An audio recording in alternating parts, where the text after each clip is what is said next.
Welcome to the Witchy Wonky Podcast, a space for spiritual raving baddies embodying all things music, manifestation, mindset, and magic. I'm your host, Rachel Brady, a digital creator and storyteller who views festivals as portals, headbanging as healing, and raving as group therapy.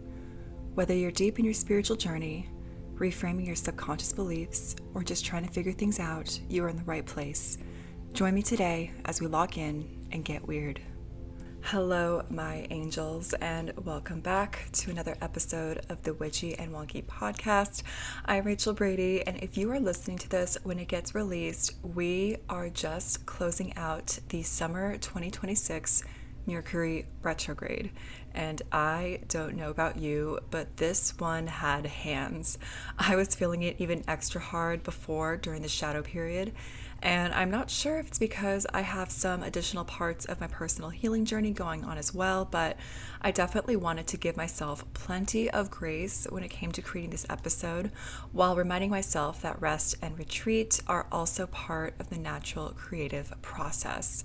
A friend and I chatted a bit ago about going through a sort of spiritual contraction before the expansion, and sometimes when we are going through a sort of healing journey, spiritual awakening, any sort of transformation that requires letting go of old patterns and trusting in unknown forces, it can be easy to view it as linear, as a before and after, or any narrative that fears a repeating circumstance or lesson as a sign of falling back, failing, or doomed regression.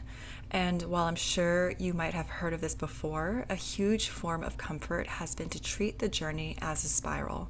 That even if we arrive at a point that at first glance feels like we've been there before, upon closer inspection, we are at a more elevated point, that we've completed a cycle and have returned simply to acknowledge that we no longer align with these circumstances like we have in the past. And to be honest, being able to align a lot of my healing journey with that of nature has been extremely comforting, even alluding back to the contraction before the expansion as a parallel to waves in the ocean.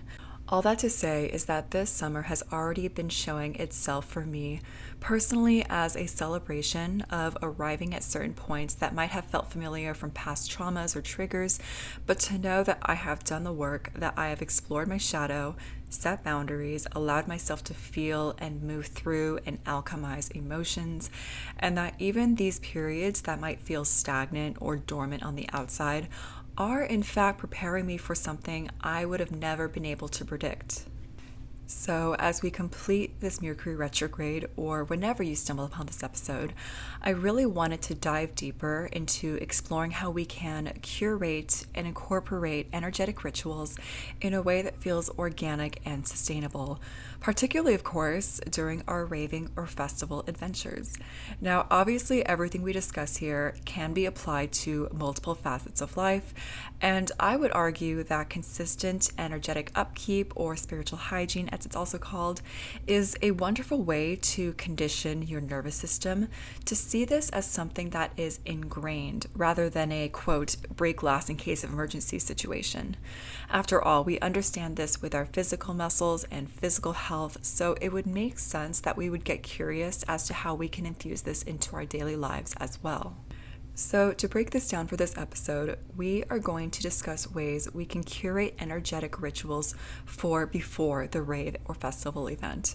I wanted to focus on the before and have a whole episode dedicated to it, because these will be pockets of time that you will probably have the most intentionality and space for yourself, and we really want to remind ourselves that these are moments of self-devotion, a little reset, whatever it is that we sometimes feel like we can't usually get during the hustle and bustle of the actual rave or festival day itself. So with that, let's first discuss the benefits of curating an energetic pregame ritual, how we can build a foundation that can be easily adjusted, and how we can incorporate others if we want to as well. So as someone who got her start solo raving, I'd like to share a little story as to how I unknowingly created my own sort of energetic pregame ritual back when I lived in England and was going to raves in London while staying alone at hotel rooms since I was visiting from a few hours away. So obviously when you are alone in a hotel room and getting ready to go out, you sort of realize pretty early on how you are responsible for the energy you provide. I think that for a lot of my earlier partying days, I depended on a lot of things outside of myself for validation, for permission, for entertainment. And while this isn't necessarily a bad or wrong thing to do, because of course those things can be helpful, I will be completely honest and say that there can be a sense of disempowerment when we hold this set of beliefs that revolves around, oh, I need other people to hype me up, or I can only act or carry myself in this way if fill in the blank. And this is something that raving tends to put a mirror up to. And this can happen at any age, so I definitely don't want to generalize. But I have noticed that as I've gotten older, I started to realize that to a certain extent, I was responsible for the energy I wanted to bring into the room. I was the disco ball, I was the vibe. And this doesn't mean that we have to force anything or deny our anxiety or anything like that. But this is why the stepping stones towards creating an energetic pregame ritual was such a game changer when it came to solo raving out in London, because I was learning how to curate a container of energy in my hotel room all alone and know that I was transmuting all that uncertainty into possibility. I was giving myself intentional time to step into the archetype I wanted to embody, and even allowing myself to feel that anxiety and hold it, be gentle with it, but also reframe it in a way that made me feel more open-hearted and curious as to how the night could unfold. So even if I wasn't doing anything necessarily from a super spiritual perspective just yet, because mind you, this was about 3 years ago, so I was still navigating my spiritual journey at this time, but it was in a way a form of grounding, intention setting, and manifesting that allowed me to have the London-based scene become my first rave family and create connections that are still strong to this day. I was starting to come up with rampages, which, if you aren't familiar with that term, in the manifestation subconscious rewiring space, rampages are a sort of momentum building string of affirmations that energetically build as you speak more and more life into them, which gives them this sort of heat and really allows you to feel it all throughout your body for activation. So I would literally be getting ready in the bathroom and talking to myself in the mirror, hyping myself up, already allowing myself to feel that gratitude of finding connection on the dance floor and participating in raising the collective energy, so that when I did step out for the night, I already became a vibrational match for the kind of night I wished to experience. Now, you might hear this and notice that it comes from a more traditional manifestation lens, and it wasn't until I dove deeper into my personal witchcraft practice that I started infusing other aspects into my personal energetic pregame ritual until it evolved into what it is today. But I wanted to pay tribute to how it got its start from almost a point of necessity, especially when I talk about how solo raving became a sort of trust fall. It really did tap me into the significance of taking intentional time to check in with myself, my energetic field, how I was showing up without maybe realizing it, and start to practice this balance of empowering myself while also releasing the need to control every aspect of the night. I think that a lot of people, when they hear about topics such as glamour magic or energetic shifting in general, they sometimes get the misconception that it's all about control, when in fact it has become one of my greatest practices in universal co-creation and detachment. So let's talk about why an energetic pregame ritual might be beneficial for you, whether you are getting ready by yourself in a hotel room or with a large group of friends at a campsite or with your friends at a local show. One takeaway I'd love to hit home is that this is all about accessibility and sustainability. If you have one set ritual that is very thorough and luxurious, as well as another that is for when you only have the bandwidth to do the bare bones minimum, both of these moments of self-devotion still serve you in their own special ways. This is not about creating some strict program that creates a very all or nothing, if I don't do this then everything is going to go wrong spiral. This is about assessing what you could use some extra support with and giving yourself a pocket of time to step into that energy without feeling rushed. So, some basic benefits of creating your own ritual include energetic protection, tapping into a more magnetic frequency, grounding and regulation for pre-rave anxiety, as well as embodying your desired archetype. We'll go more into depth with these benefits as we discuss the layout of the rituals, but you can start to see how you can align your personal ritual to what you aim to get out of raves. If you need a place to release and escape, you can focus on a more protective element, something that allows you to feel at home within yourself while also tapped into the present moment. If you are looking to attract, you can focus on building a sort of energetic layering effect with influences in glamour magic. It really is a choose your own adventure situation. So with that, let's lay down the foundation. So the first aspect of the energetic pregame ritual is a simple pause and cleanse. If you have listened to my episode about energetic protection at festivals, you might already know how beneficial it can be to take just a few moments out of your getting ready to really sit with yourself and recognize that your energetic body can use some extra loving just as much as your physical body. If you are a highly sensitive person or someone who notices they tend to take on a lot of other people's energy, this is the perfect opportunity for you to practice some clearing work so that you can really set the scene on your terms. A good way to look at this is that if you wear makeup, it's kind of the energetic equivalent to making sure your face is washed, moisturized, and prepped so that whatever you put on it for the night truly has staying power. So there are a few ways to go about this depending on your resources or bandwidth. If you are getting ready at home and already use tools like incense, a little smoke cleanse can go a long way. I personally love using lavender incense because it has properties of peaceful protection, but other great options are frankincense, sage, dragon's blood, jasmine. I always welcome that you take some time to research the spiritual properties of these incenses if you'd like to get a bit more specific with your intentions, because you can really start to use this as a form of layering as the ritual grows. If you don't have access to a smoke cleanse or you just don't prefer it, you can also use the shower as a water cleanse.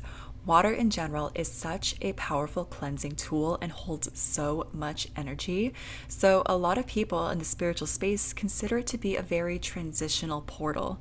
The deep history of spiritual baths, baptisms have definitely taught us that. So if you are taking a shower as you get ready, this could be an opportunity for you to really visualize the water washing away all negative and stagnant energy, washing away heavy energy that has attached to you, the expectations you put on yourself, the pressure to have a night unfold a certain way, anything that has been weighing on you, even other people's energy. This is a very simple and accessible way to practice energy cleansing that is, of course, very functional as well. Finally, even if you only have a few minutes to yourself, an energetic cleansing visualization can go a long way. One of my friends, who is much more in tune with visualization than me, likes to do a really fun one that has you picturing your energetic field as a little bubble around you, and perhaps that bubble has been filled with some gunky fog that needs to be cleared out. So you take a little vacuum hose and place it on top of the bubble. And do you imagine all that gunky fog slowly making its way out?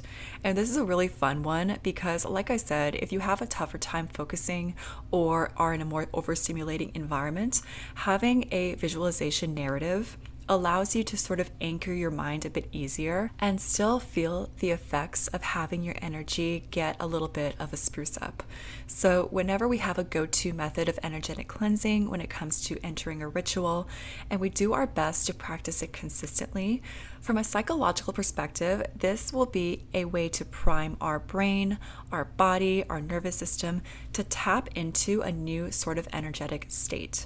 When I first discussed this on my Instagram, I wrote that the goal is to prime your brain to tap into baddie mode. And baddie mode can be whatever makes you feel the most aligned with the energy you seek to embody or attract. It is not a certain aesthetic, it is a state of being. And so with the energetic prep in tow, we are now able to start layering our ritual with heightened sensory experiences. Now, when we incorporate a multisensory experience, what we are doing is carving out our own little world to immerse ourselves into. And like we mentioned before, this doesn't have to subscribe to an exact by-the-book layout, but having some go-to items that you bring along with you, whether you're at a festival or just getting ready for a local show, is going to be so helpful to add to that consistency factor that your brain will automatically respond to over time. So now is the time to set the scene. What is the archetype you're looking to embody?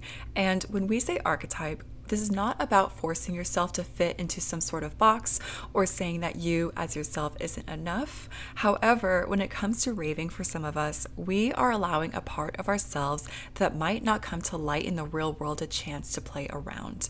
And this is where, if you can get curious about if you have a sort of alter ego you want to step into, or you can totally go the route where you do want to prioritize your most authentic self. One of the most beautiful things about raving and its ties to identity is that it can celebrate all parts of the self. If you want to treat it as an alter ego that only comes alive when you truly feel safe to express it, have at it. If you want to utilize raving as a coming home to self that you want to show the rest of the world for the rest of the time, that's amazing as well. So let's start to build the ritual. What sort of music allows you to tap into that baddie mode? What smells, whether that's perfume, lotion, cologne, help trigger that part of yourself? What clothing, makeup, jewelry embody that archetype? What we are doing here is allowing ourselves to ritualize and romanticize these tools because they are a physical representation of allowing your energetic body to also activate and align. And when we combine these with our different senses, we are putting ourselves into an intentionally heightened state, tapping into a certain frequency that creates a coherence between our subconscious and conscious mind and crosses a sort of identity threshold. This is why, for me personally, I absolutely love getting ready with a curated SoundCloud set or playlist focused on the certain vibe I want to bring forth, and having these musical frequencies help me go into that sort of flow state. When you start to view these tools as a means to create coherence between your physical state and your energetic state, this is when you are able to tap into whichever energetic state you desire that much more smoothly.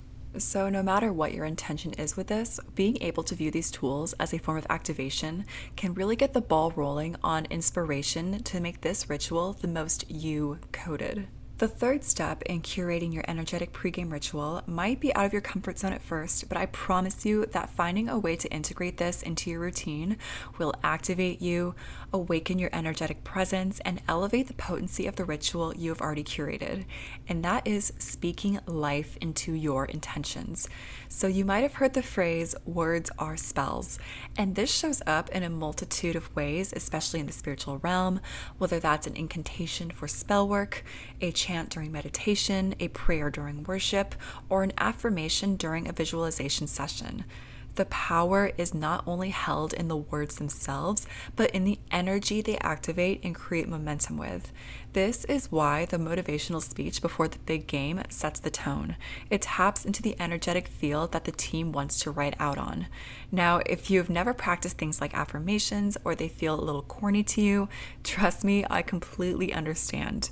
I will fully admit that I have become very selective of the sorts of incantations or affirmations that I use, because if I feel like there is a huge discrepancy between what I'm saying and how I subconsciously feel, it's very easy to feel that disconnect before anything else.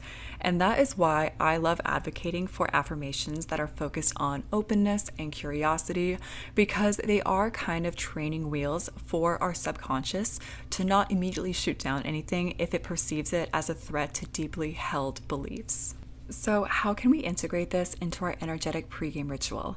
Depending on how you are getting ready, I first want you to focus on your intentions. Are you seeking to feel divinely protected and guided? Are you focused on tapping into a magnetic frequency? Are you creating an environment that gasses you up and elevates your confidence? Perhaps as you get ready, take a pause, slow your breath, and just start with one activation phrase. So, for example, let's say you are solo raving And you want to create an energetic field around you where you feel like everything works out for you. Because that is, for me at least, one of my more common anxieties if I'm going out alone and just feel a little uncertain. So, with a deep breath, let's just start with everything is always working out for me. And the best way I can describe it is to just commit to the bit.